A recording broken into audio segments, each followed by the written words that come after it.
wacho duondu kotenre kod wach mar NGCDF koso rito mar mondo mi kadh chik bang'e to koro reject.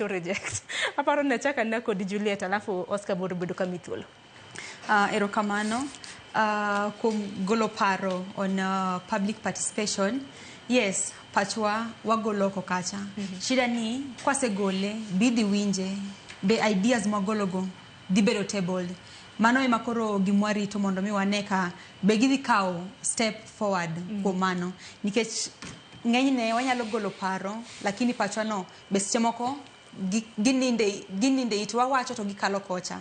Koro on public participation, in as much as more come out mondo mi wa goal our views on public participation, gibe nyaka gibed open to taking our views. Okay, na ni ugo picha ni today I met with the youth kama nikech mane gima jo siasa timo or meet with the youth to wuyo kama to, but in reality ena just for photo ops nikech at the end of the day onge step forward moro onge step forward magidhikao komano kaso ntie nini moro mani wacho about in terms of employment kata PS mawan godo adwa wacho on komano adier kwangyo PS mawan godo. Yes, no wacho point moro kama was very vital nikech President Maroketo gikanyo mondo mi gibed kaka yes, in as much as they respond to the president, but gi owe much nikech one of the people magi represent tiudo ka the moment mose ket gikanyo gin gi magitimo ni en erika ka wanyalo win the youth to the president.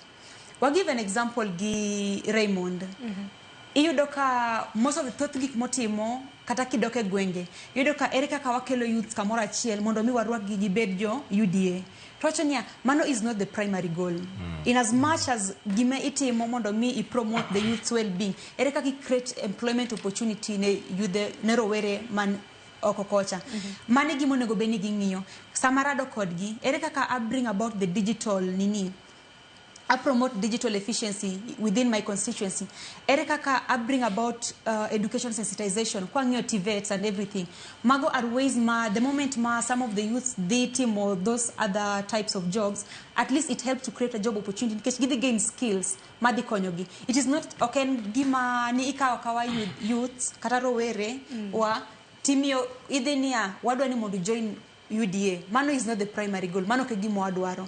Nikech koro youth go the moment mi penjo gima kama onge tano tena. Gin gimo ko ni tano tena. Ni my president mwadwaro and everything. But ogielewa ni at the end game ere gima wadwaro. Ka UDA konyo choko wakae. Gidhi konyo wagango. Onego wago beyond join a political party.